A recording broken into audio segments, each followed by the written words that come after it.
बिस्मिल्लाहिर्रहमानिर्रहीम। अस्सलामु अलैकुम रहमतुल्लाहि व बरकातुहू। करोड़ों दुरूद व सलाम हमारे प्यारे नबी हज़रत मोहम्मद सल्लल्लाहु अलैहि वसल्लम पर। जज़ल्लाहु अन्ना सय्यदिल करीम सय्यदिल आज़म सय्यदना अज़ीमना मौलाना मोहम्मद सल्लल्लाहु अलैहि वसल्लम मा हुआ अहलुहु। अस्तग़फिरुल्लाह रब्बी मिन कुल्ली ज़ंबिन व अतूबु इलैह। अल्लाह करीम, जो मैंने दुरूद पाक पढ़ा है और इस्तग़फ़ार की ये आयत पढ़ी है, अल्लाह करीम जितने भी मुसलमान नबी करीम सल्लल्लाहु अलैहि वसल्लम की उम्मत में फ़ौत हो चुके हैं, इस दुनिया से पर्दा कर चुके हैं, अल्लाह करीम इसका सवाब मैं उन तमाम रूहों को बख्शता हूँ जो इस दुनिया से फ़ानी से चले गए हैं। अल्लाह करीम इस दुरूद पाक के सदक़े जितने भी मुसलमान इस दुनिया से पर्दा कर चुके हैं, तमाम के कबीरा सगीरा गुनाहों को माफ़ फरमा दीजिए। सबको जन्नतुल फ़िरदौस में आला तरीन मकाम अता फरमा दीजिए। नबी करीम सल्लल्लाहु अलैहि वसल्लम के सदक़े वसीले से आमीन या रब्बुल आलमीन।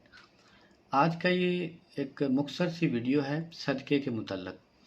अक्सर लोग सवाल करते हैं कि सदका किस चीज़ का देना चाहिए, क्योंकि बहुत सारे आमिलीन भाई ऐसे हैं कि जो मरीज़ों को कहते हैं कि आपके हिसाब में सदका निकला है, एक ऊँट सदका होगा, एक बकरा होगा, या आपके लिए इतने जानवर सदका करने पड़ेंगे। तो इसके मुतल्लक़ लोग मुझसे पूछते हैं, तो इसका जवाब जो वो ये है कि सदका जो है, नबी करीम सल्लल्लाहु अलैहि वसल्लम ने बहुत ज़्यादा सदक़े की तरग़ीब फरमाई है। बल्कि यहाँ तक फरमाया है कि जो आपके मरहूमीन हैं, जो फ़ौत हो चुके हैं, वो सदक़े को वो इतनी किसी चीज़ की तलब नहीं करते जितनी सदक़े की करते हैं। तो आपके जो मरहूम हैं, जो फ़ौत हो चुके हैं, रिश्तेदार अज़ीज़ अक़ारब, उनकी नीयत से भी सदका किया करें। सदका जो है वो आपकी नीयत पर होता है, आपकी इस्तिताअत पर होता है। आप 1 रुपया सदका दें, 2 रुपये, 5, 10, 20, 50, 100, जो भी आपकी तौफ़ीक हो आप सदका कर सकते हैं। आप नकदी पैसों का सदका कर सकते हैं, किसी को राशन लेके दे सकते हैं, गोश्त लेके दे सकते हैं। जिस चीज़ की उसको ज़रूरत हो, अगर आप वो उसको लेके देते हैं तो ये भी एक सदका है। सदका इस तरह नहीं होता कि आप किसी को पैसे दे दें और उसे कहें कि मेरी तरफ़ से सदका कर दे। इस तरह लोग सदका नहीं करते, बल्कि सदक़े के नाम पर लोग खुद ही खा जाते हैं। तो बेहतरीन तरीका ये है, आप कोई भी काम करें, कोई भी आपको परेशानी हो, आप दवाई लेने जाएँ, डॉक्टर के पास इलाज के लिए जाएँ, आपका कोई भी मामला हो, सबसे पहले सदका करें। हदीस शरीफ के मफ़हूम में है कि अपने मरीज़ों का इलाज सदक़े से करें, यानी पहले सदका करें और उसके बाद आप दवाई लेने जाएँ। पहले आप सदका करें, उसके बाद कोई भी काम आगे चलाएँ। कोई कारोबार शुरू करना हो, कोई चीज़ ख़रीदनी हो, कोई भी काम करना हो, तो सदका ज़रूर करें। चाहे आप 10 रुपये की नीयत कर लें कि अल्लाह पाक मैं सदका करता हूँ 10 रुपये, इस नीयत से कि ये मेरा काम आसान हो जाए, इसमें मुझे खैर व बरकत हो, इसमें मुझे नुकसान ना हो। तो उसके बाद जब भी कोई फ़कीर आपके सामने आए, मांगने वाला आए, माज़ूर आए, मुस्तहिक़ हो, आप उसको वो सदका दे दें। बेहतर हो कि घर में एक आप डब्बा रखें, एक बॉक्स रखें, हर रोज़ सुबह उठें, जो अल्लाह ने आपको दिया है 10, 20, 50, 100, तो उस नीयत से आप उस डब्बे में डाल दिया करें कि अल्लाह पाक मैं अपना, अपने बीवी बच्चों का और पूरी फैमिली का सदका देता हूँ। हर उस चीज़ का, गाड़ी बंगला, जो भी अल्लाह पाक आपने मुझे अता फ़रमाया है अपनी रहमत से, मैं उसका सदका अदा करता हूँ कि हर आने वाले बुरे वक़्त, मुसीबत और परेशानी से महफूज रहें। अल्लाह करीम दुश्मनों के शर से, बीमारियों के शर से, ज़िल्लत रसवाई से हमें महफूज रखना। तो कोई भी आप नियत करके उस डब्बे में डाल दें। जब पैसे ज़्यादा हो जाएँ तो ज़रूरतमंदों में आप तक़सीम कर दें। तो सदका ये है, बेहतर है कि हर रोज़ सदक़े की आदत बना लें। कोई भी काम हो तो सदका ज़रूर किया करें। बाकी अगर किसी को आप दे दें कि कोई आमिल आपको कहे कि जी मैंने आपका हिसाब किया है, आपके ऊपर बड़ी बंदिश है, आपका इतना सदका निकलता है, तो ये झूठ है। इस तरह ना सदका होता है, ना ही आपको कोई फ़ायदा होगा। वो तो आपके साथ सीधा-सीधा फ्रॉड है। तो इसलिए किसी को इस तरह का ना सदका दें, ना किसी की ऐसी बातों में आएँ। गैब का इल्म सिर्फ़ अल्लाह के पास है। अक्सर लोग हिसाब करवाते हैं, जी हमारा इस्तिखारा कर दीजिए, तो इस्तिखारा कोई भी किसी का नहीं कर सकता। इस्तिखारे का जो मानी बनता है, लफ्ज़ी मानी बनता है, वो होता है मशवरा करना। तो इसके 2 तरीके नबी करीम सल्लल्लाहु अलैहि वसल्लम ने इरशाद फरमाए हैं। पहला तरीका तो यह है कि 2 रकत नमाज नफ़ल पढ़ें, और एक इस्तिखारे की दुआ है जो मैं पहले वीडियो अपलोड कर चुका हूँ। आप वो दुआ पढ़ें, जो चीज़ आपके हक़ में बेहतर होगी अल्लाह पाक वो आपको अता फ़रमा देगा।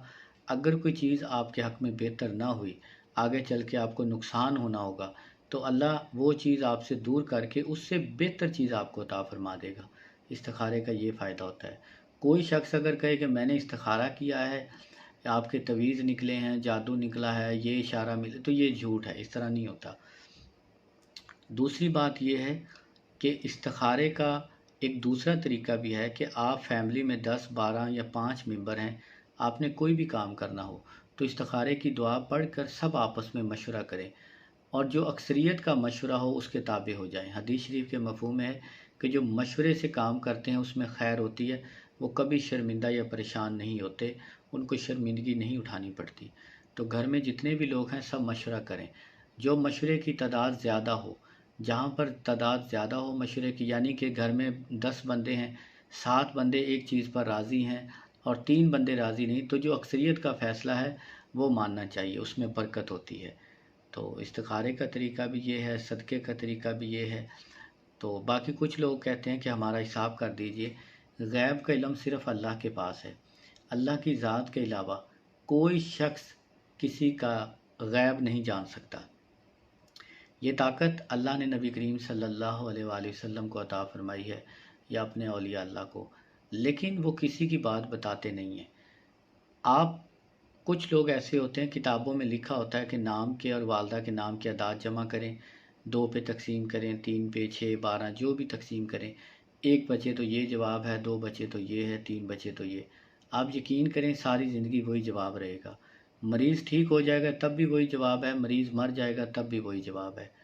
तो बहुत सारे लोग कहते हैं कि हमने हिसाब किया आपके सितारे नहीं मिलते, आपका फ़लाँ जी स्टार जो है वो नहुसत में है, आपका मिजाज नहीं मिलते फ़लाँ, ये सारा लोग झूठ बोलते हैं। इस तरह नहीं होता। आप उनको आज़माने के लिए किसी मरे हुए शख़्स का नाम लिखवा दें और उससे पूछें कि बहुत ज़्यादा बीमार है, इस पे कोई तवीज़ जादू है, हमें समझ नहीं आ रही, तो आप मुनासिब हथिया बता दें, मेहरबानी करें, इसको जो भी मसला हो आप बता दें, तो हम आपको फ़ीस देने को तैयार हैं। आप यकीन करें 10 मिनट बाद, 5 मिनट बाद वो बताएगा इस पे काला जादू है, या कहेगा इसकी मियाद पूरी हो चुकी है तवीज़ों की, ये नहीं कहेगा कि वो मर चुका है। तो इस तरह लोग झूठ बोलते हैं, ख़ुद भी गुमराह होते हैं, आपको भी गुमराह करते हैं। तो गैब का इल्म सिर्फ़ अल्लाह के पास है। दुनिया जितनी भी तरक्की कर जाए, बड़े-बड़े प्रोफ़ेसर हों, आप उनको जाकर अपनी मर्ज़ बताएँगे तो फिर वो आपका इलाज करते हैं। वो आपको देख के आपकी मर्ज़ नहीं बता सकते। डॉक्टरी और चीज़ है, अमलियात और चीज़ है। ये गैब का इल्म होता है। तो इल्म जफ़र और रमल से देखा जा सकता है, लेकिन वो भी 50-50 होता है। उसमें भी आप कह सकते हैं कि वल्लाहु आलम, आप 100% गारंटी के साथ वो बात नहीं कह सकते। तो कुछ लोग कहते हैं हमारे पास जिन हैं, मुवक्किल हैं, हमज़ाद हैं, तो ये इतनी ताकतवर चीज़ें होती हैं, इनको कोई कैद करके अपने पास रख नहीं सकता। जो दावा करे कि मैं रख सकता हूँ, आप किसी भी तरह का उनसे हिसाब करवा लें। आप पूछ लें आपने कौन से कलर के कपड़े पहने हैं, आपके वालिदैन का नाम क्या है, तो वो नहीं बता सकेंगे। क्योंकि इस तरह की चीज़ें आप कैद करके रख नहीं सकते।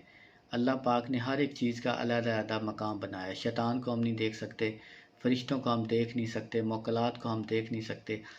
ये जो जिन्नात होते हैं ये शक्लें बदलते हैं। ये ख़ुद चाहें तो अपनी मर्ज़ी से आपको किसी भी रूप में आपसे दोस्ती कर सकते हैं। लेकिन फिर भी आप इनको छू नहीं सकते, इनको असल हालत में देख नहीं सकते, इनकी आवाज़ नहीं सुन सकते, इनसे बात नहीं कर सकते। आहट सुनाई दे सकती है, इस तरह के मामलात होते हैं। जिसके पास जिन होते हैं वो कभी किसी को उनका ज़िक्र नहीं करता, क्योंकि ये राज़ की चीज़ होती है। तो बहुत सारे लोग इस तरह करते हैं, हमारे पास जिन है, मुवक्किल है, हम ये कर देंगे, वो कर देंगे, तो ये सारा झूठ है। इस तरह के आप चक्करों में ना पड़ें। नमाज की पाबंदी करें, दुरूद पाक कसरत से पढ़ें, हस्बे तौफीक सदका अदा करें। जो आपको अमल अच्छा लगे कुरान और हदीस में, यानी गलत ना हो, आप उस अमल को करें, तवक्कल अल्लाह पर रखें, अल्लाह से दुआ भी मांगते रहें, तो इंशाअल्लाह आपके सारे मसाइल हल हो जाएंगे। तो कोशिश करें कि हिसाब के चक्करों में ना पड़ें। लोग आपको बेवकूफ़ बनाते हैं, तो ऐसे अमाल से बचें, ऐसे अमलों से भी बचें। बाकी जो आपको अमल पसंद आए आप अमल किया करें, हस्बे तौफीक सदका अदा करें। पहले अल्लाह से दुआ करें कि अल्लाह मैं वसीले के तौर पर ये काम कर रहा हूँ, काम करने वाली ज़ात तू ही है, अल्लाह पाक तूने मुझे कामयाब करना है। तो उसके बाद सदका करें, नमाज़ पढ़ें और पूरे यकीन और तवज्जो के साथ अमल को जारी रखा करें। अमल कोई भी हो, तवक्कल अल्लाह पर रखें। अल्लाह की ज़ात के अलावा दुनिया में कोई शख्स किसी को ना इज़्ज़त दे सकता है, ना ज़िल्लत दे सकता है, ना बीमारी दे सकता है, ना शिफा दे सकता है। ज़िंदगी मौत अल्लाह के हाथ में, हर चीज़ अल्लाह के हाथ में है। जो तकदीर में लिखा जा चुका है होना वही है। लेकिन कोशिश करें कि आप अच्छे अमाल करें, अल्लाह पर अच्छे की तवक्को रखें, दुआ करते रहें, दुआ से तकदीर भी बदल जाती है। कोशिश करने से सारे मामलात हल होते हैं। उम्मीद है ये मेरी बातें आपको आज पसंद आई होंगी। दुआ करता हूँ अल्लाह करीम आपके तमाम मामलात में आसानी पैदा फ़रमाए। अल्लाह करीम दुनिया आखिरत की तमाम नेमतें, तमाम भलाइयाँ आपको नसीब फ़रमाए। आमीन या रब्बुल आलमीन। अस्सलामु अलैकुम व रहमतुल्लाहि व बरकातुहू।